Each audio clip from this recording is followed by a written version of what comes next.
All right. Good afternoon, everybody, and welcome to another edition of Friar Focus.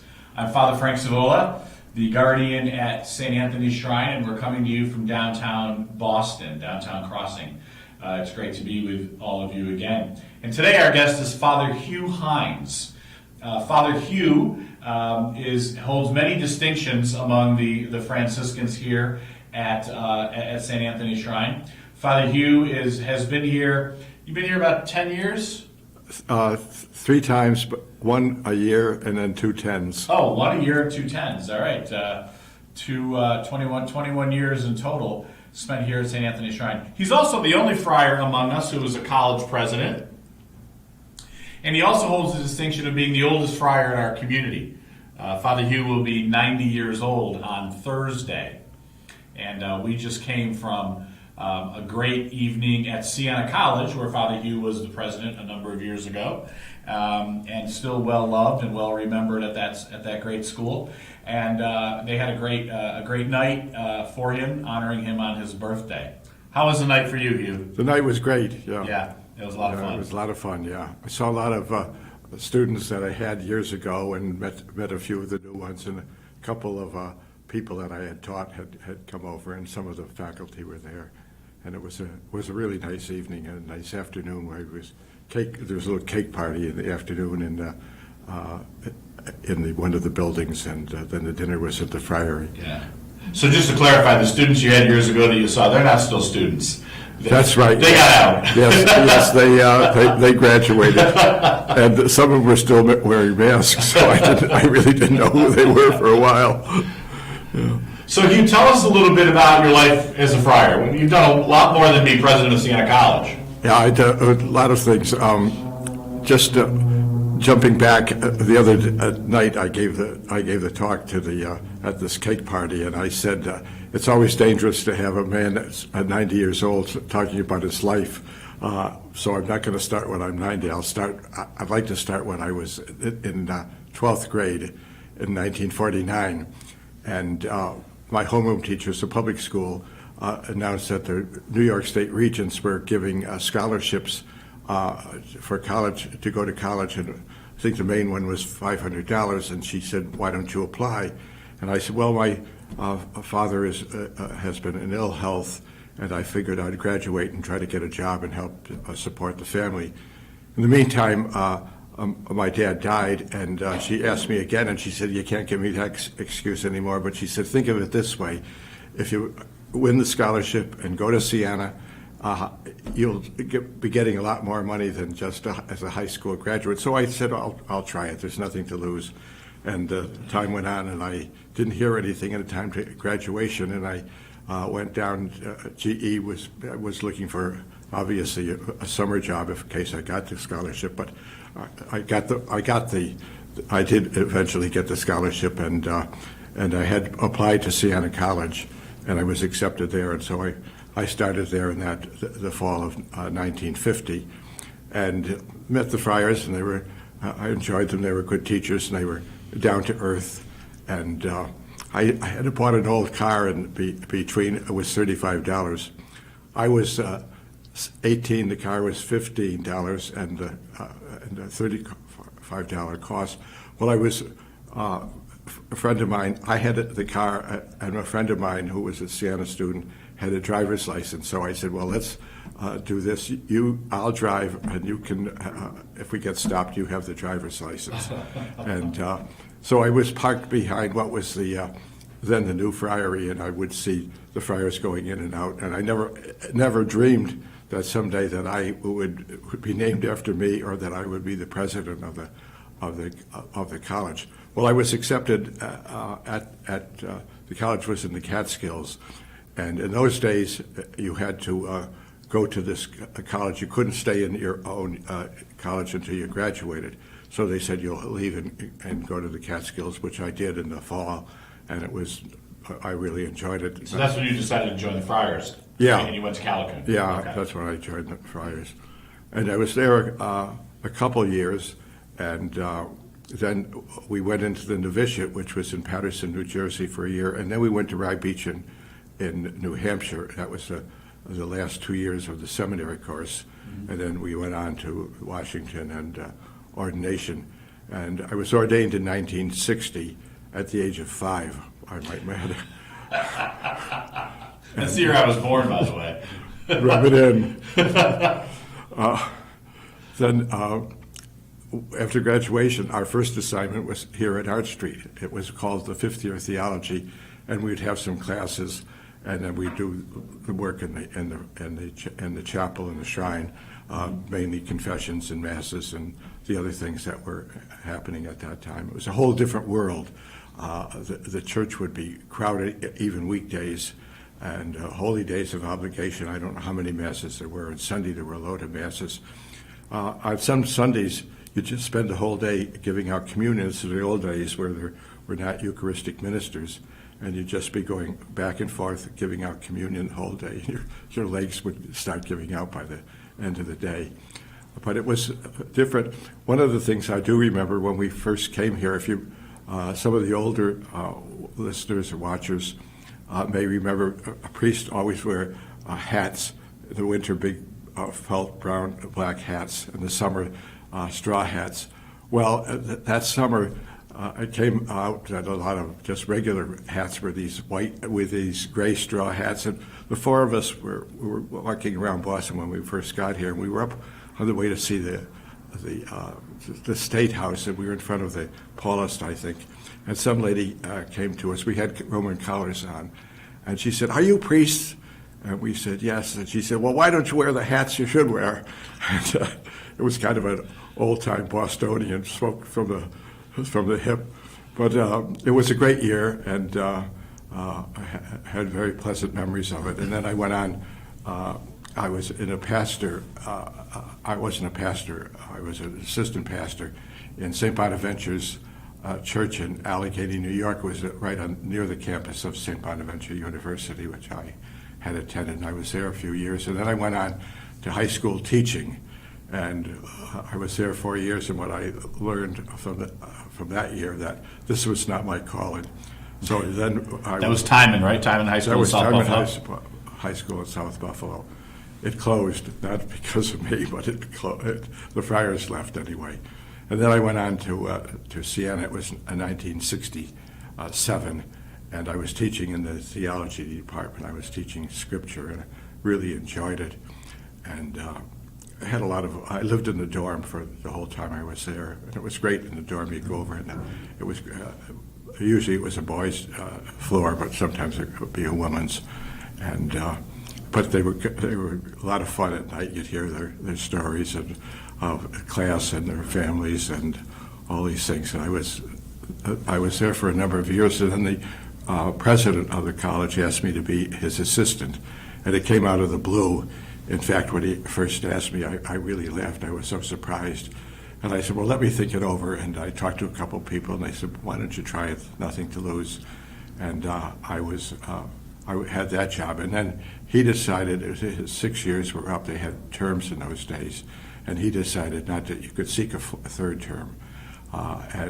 So he was leaving. And then ad went out, if you're interested in applying for the job, you can. And I didn't. And it said if you know somebody you wanted to be, you could apply for them. So two alums came up. One was the sports editor of the local paper, the Times-Union, Albany Times-Union. And he said, "We'd like to submit your name." I said, "Yeah, go ahead." And the rest is history. Not universal history, but history for me. I was elected, and in 1976, I was 44, and I had a lot to learn in those first few years. But it was always fun, and you'd meet interesting people, and you'd get to like it. I'd always say it may have been challenging, and sometimes there'd be difficulties, but it was always interesting, and in a lot of ways always fun. And that was, I was there for 13 years as president, and I was 57, and I said, if I'm going to do something else in my life, I better do it now. I never knew I was going to live so long. But anyway, I had a sabbatical, and I spent a semester in Israel and a semester at Louvain University in Belgium, and then I went to St. Francis Inn was a shelter in Philadelphia, and it was a challenging year, a great year, and a great community. And then I was asked by the provincial to be pastor of a parish in Greensboro, North Carolina, which always was interesting too. It was a very large parish, and we also were people. A couple of the friars that were there were campus ministers for the University of North Carolina and the State University of Greensboro, and we meet a lot of different people. I was there for a year, and then I came here, and Father Kevin Mullen, who was then the rector. That's what they called him in those days, and those were good years. And I was here for 10 years and really enjoyed it. Did a lot of volunteer work with the homeless, with AIDS, and helped out at what was then called City Hospital. They had a full-time chaplain, but a nun, and she was a great chaplain. But if somebody needed an anointing or confession, I would go down, or on the full-time priest that was there on his days off, I would go. But it was a great opportunity to meet different people. And then I was asked to go to New York City. Well, my father was born and raised in New York, so in some ways it was like going home. And I was there 10 years, and then I came back here 11 years ago, and it's been a lot of fun since then, and it's been a good part of my life. I was 21 years at Siena, and I've been 21 years here, and I can't say that I made a lot of mistakes, but being here and being in the other places were all very challenging, and I hope it helps some people some of the time. Yeah, that's great. That's a great arc of ministry, life and ministry. And now, Father Hugh alluded to that at that time it was the new friary. It was the new friary. You were just a kid sitting in the car with your buddy, pulling up, and now that building is no longer the friary, it's a dorm named Father Hugh Hines Hall. So there you were sitting there, and fast forward 50 years or so, not quite that long even, and now the building is named after you. Somebody asked me, did I ever think, and I said, not in the world. I never thought I would have a building, that I would ever be president. But it all came out of the blue. Yeah. And there was a priest I knew, and he said, always take opportunities that you can. If somebody asks you, and it's inconvenient to go to a wedding in Manhattan, Kansas, do it if you can. And I always followed his advice, do it if you can. One of the great things about our life is you never know what you're going to be asked to do. Yeah. And sometimes it comes out of the blue, and it turns out to be this great thing. Yeah. It turns out to be a great thing. So Hugh, on Thursday, you're going to be 90 years old. That's right. Don't rub it in. I'm still 89. You're still 89. I know. I'm not. I don't want to take anything away from you any earlier than I have to. But you spent a good deal of your life in ministry and as a priest and as a Franciscan.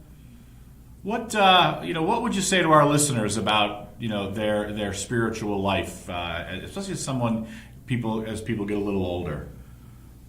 Well, I think this pandemic has changed a lot of things, mostly for the worse. But I think one of these things about Zooming masses and older people my age, can go to mass. At the dinner they had for me at the friary, I'm an only child, so I don't have too many relatives, but I had a couple of cousins, and their daughter drove the crowd over. And what she does, her parents watch the mass on TV. My cousin is 95, and his wife is 93. And then she picks them up, their daughter picks them up, and there's a church outside of Albany that has a communion service in the parking lot. Oh. So they get mass, and then they drive and get Holy Communion. And so I think that's one of the great things. I think a lot of the things that are happening now with the church, the emphasis on mercy, God's mercy, and there's so many people that think they're going to hell, and I don't know why, but certainly the Gospels and Jesus' mercy with woman in adultery, which we'll be reading about soon, and the prodigal son. If people could only tune in more to that. I read a book by a feminist theologian. I can't think of her name right now, but it was on choosing God, and she goes way back to the God living in eternity, and then creating us, and that God knew us before He created the heavens and the earth, and He created us out of dust, and sent His Son to be one of us. And I think if people could just look at that, and that's what Pope Francis has so emphasized.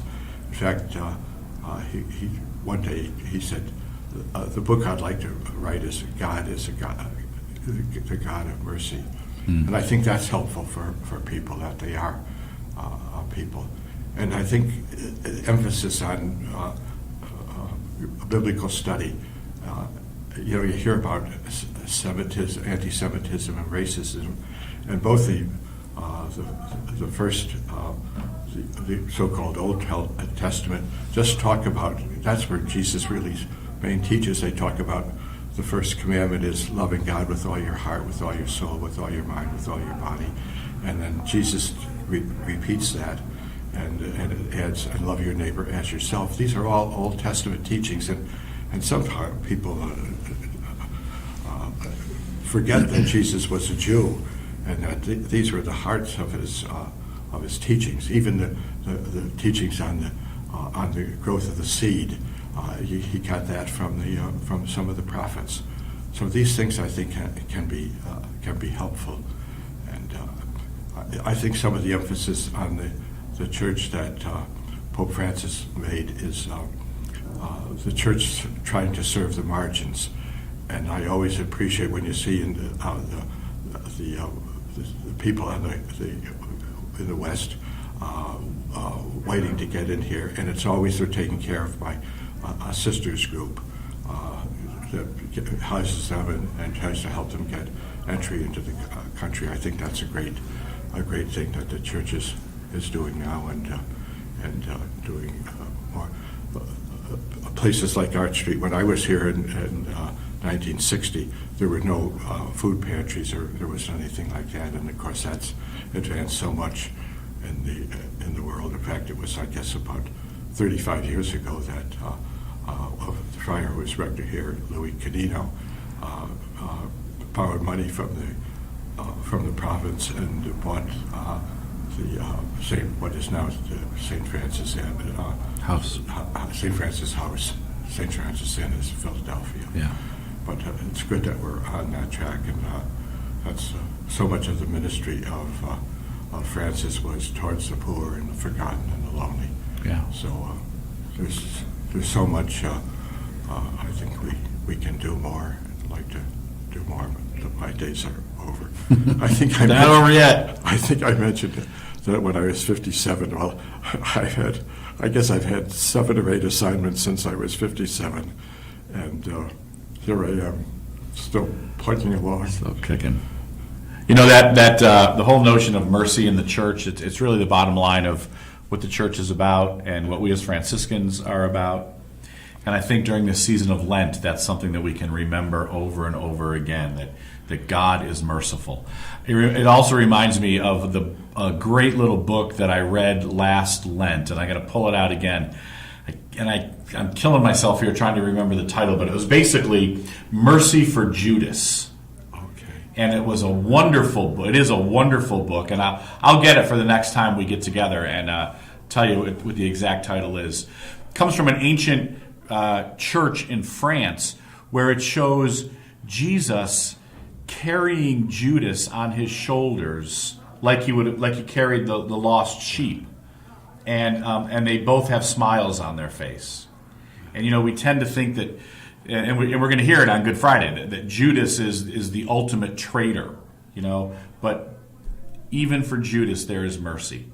And so there's certainly mercy for all of us. There's that little legend that Jesus is the final coming, and Jesus at the gates, they said, "What are you waiting for?" And he said, "I'm waiting for Judas." Yeah, it's great. Little story. It's really great. Well, thanks, Hugh. Thank you for being with us today. And I think we have a little something here for you. Oh, look at this! Look at this! Happy birthday to you. Happy birthday to you. Happy birthday, Friar, for you. Happy birthday to you. Yay! I'm glad you didn't put 90 candles on it. Hey, all right, fantastic. All right, Hugh, thanks for being with us. Thank you all. This is, you can't see him, but there's a bunch of the staff of St. Francis, how we've been talking about, of St. Anthony's Shrine. St. Anthony's Shrine, the director of PR just looked at me and if looks could kill. Director of St. Anthony's Shrine. And they're all in here to wish Father Hugh a happy birthday. Thanks for being with us. Don't forget, we are Shrine Boston. Click subscribe on your YouTube channel. The more subscribers we get, the better off we are in spreading our message. So thank you. Thanks for being with us, and we'll see you next week. Thanks, everybody. It's a nice surprise. I stuck my finger in the cake. And have a great day, everybody, and those who listen. I think we're going to serve the cake. We have a little party for you. Oh, okay. In the classroom Is that going to be on TV? The party. No, the party is not going to be.